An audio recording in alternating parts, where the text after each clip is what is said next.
Halloween H20, 20 years later, is the seventh Halloween film. This was released in 1998. This is directed by Steve Miner, written by Robert Zappia and Matt Greenberg, with a cast including Jamie Lee Curtis, which I expected it because I've seen some of the more recent films, but at the same time, it was quite baffling because in the previous films, she was dead.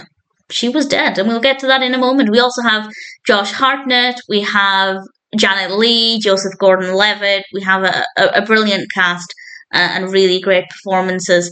And this one takes place sometime after, 20 years after the first film, and the previous three films don't exist. In terms of watching this in order, the previous three films have just been completely scrapped. And on the one hand, I don't mind that. I don't mind them saying, look, we took the wrong direction with this. We want to bring Laurie back.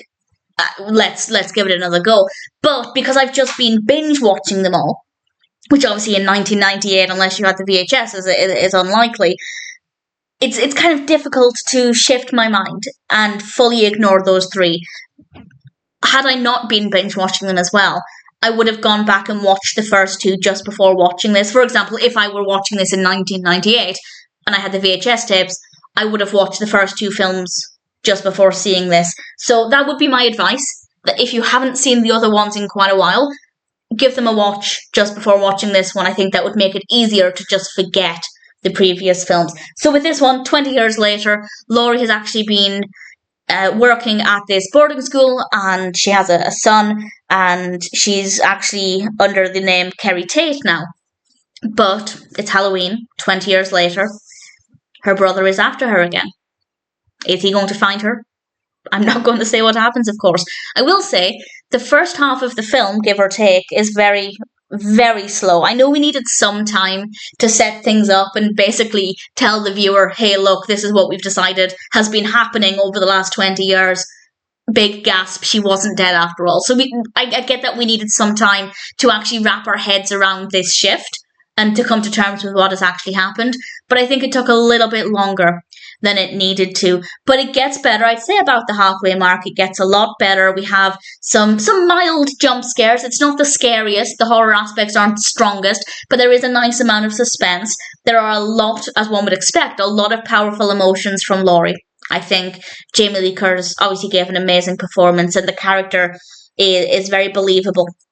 And her son, John is brilliant as well as a character.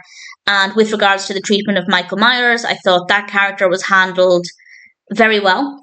And a lot of the suspense obviously comes from that character. So in general, I don't mind that they decided to say, let's just ignore the last three films and change direction. I actually think it was a good story. I think the pacing needed a bit of work, but the narrative itself does work. The characters do work. And in general, I thought it was a decent idea. Also, apparently, just reading Wikipedia, this was released in July and August of 1998. That seems like a bad decision. I feel like Halloween films, particularly when they're set on Halloween with Halloween in the title, should be released in October. I don't know if there was a specific reason for that, but that seems like a bad decision. That aside, I am in favour of horror films being released all year round, because as a big horror fan, I often have to wait until the end of the year for the good stuff. So in general, I don't mind that. But I feel like a film called Halloween, set on Halloween, should be released in October. But nevertheless, if anybody knows why that was not the case, please feel free to let me know. It's a minor detail that doesn't affect my enjoyment of the film. In general, I didn't know what to expect from this. I was concerned I wouldn't be able to forget the previous three films, having just binge watched them. And it did take me a bit of time. I'd say it took me a good chunk of time to kind of shift my focus. But again, we're living in an age where we can binge watch them quite easily. Not so much the case in 1998 unless you're buying or renting the VHSs. So in general, I think it was a good idea. I think the narrative's interesting. Could have been better in terms of pacing. Could have been a little scarier. But there are a lot of emotions in this. There's a lot of suspense. And in general, I'd say Halloween H20, 20 years later, is a pretty good film, and I'm really looking forward to the next one.